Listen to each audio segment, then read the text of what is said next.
My now partner and I were living in a block of units in a country town in the Hunter region. It was a lovely place, very picturesque, except there was a lot of deros around the place as well, but you tend to get that everywhere. There were 4 units in the complex, and there was a man living in Unit 1, me and my partner living in Unit 2, a lady was living in Unit 3, and there was another man living in Unit 4. Unit 1 was an upstairs unit that was above Unit 4, and Unit 2 and 3 were ground level next to each other. My partner and I were friends with the lady next door. We briefly got to know the guy in Unit 4, but the guy in Unit 1 kept to himself. Now the guy in Unit 1 was a bit of a sketchy character, as he had women over all the time, and other random men coming around as well. But he never got to know us. He used to party of a night time and was pretty loud, so much so we decided to move our bed into the lounge room and move the lounge and TV into the bedroom. That way we could get some more sleep of a night time. Now, we were living at our unit way before the man in Unit 1 moved in.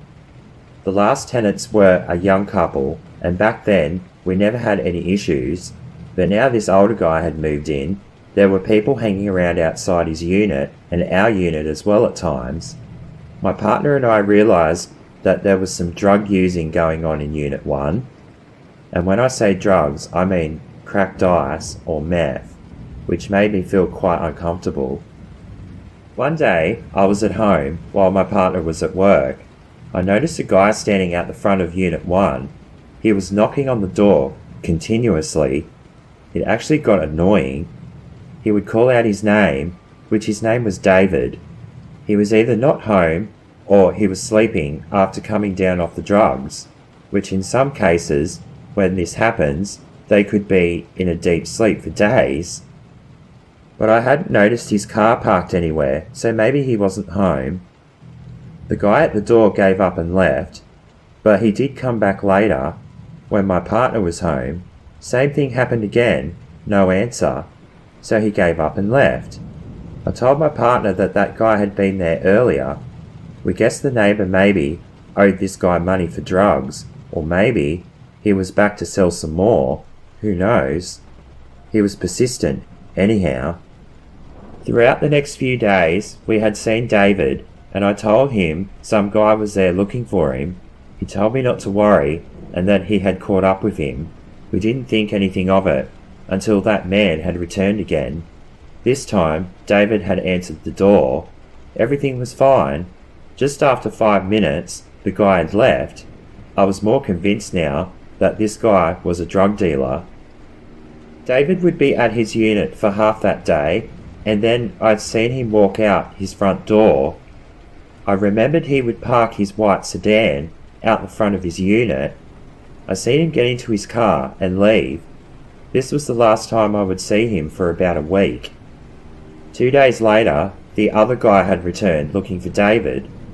He wasn't home, and I knew this because his car wasn't there. The guy had left after he realised no one was home. Then the next day, he had come by again, but David still wasn't home. The knocking would now be banging, and he was literally yelling angrily at the door. I wasn't going to go out and tell that guy David wasn't home, in case he had a weapon or something. This guy was pretty angry at this point. After him being on the phone trying to get a hold of David and ringing other people looking for him, I knew David was in some sort of serious trouble now, and no wonder he wasn't home. The guy had left again in anger. Later that afternoon, my partner had got home from work, and I had informed him of what had happened. With that guy earlier in the day, my partner told me not to worry about it, so I didn't. I just knew now that David was purposely avoiding him. After having dinner that night, we were just chilling in the lounge room, watching TV. Next minute, we hear banging at David's door again. I got up and peered out through the window, through the blinds. It was that guy again.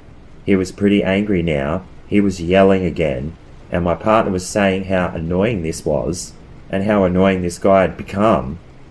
The yelling and banging had now stopped. We both looked at each other and thought it was over, but not even a minute later, both of our lounge room windows got smashed in with a metal steel pole. My partner was sitting on the lounge at this point, which was situated under the first window that was smashed. My partner was rained on by glass. There was glass all over our lounge and the lounge room floor. My partner quickly ran out our front door, chasing the man, but he was too quick and took off into the bush across the road. My partner couldn't catch him, and he came back and called the police. We also boarded up our windows with what we could find. Our other neighbour from Unit 3 had come to see what all the commotion was about. We told her what had happened, and she quickly went back to her unit and locked everything up. Now, the next shocking thing about this story was that the police never came until the next day. Despite the police station just being down the road, we asked the officers why they hadn't come the night before. Apparently there weren't enough resources in the area at the time.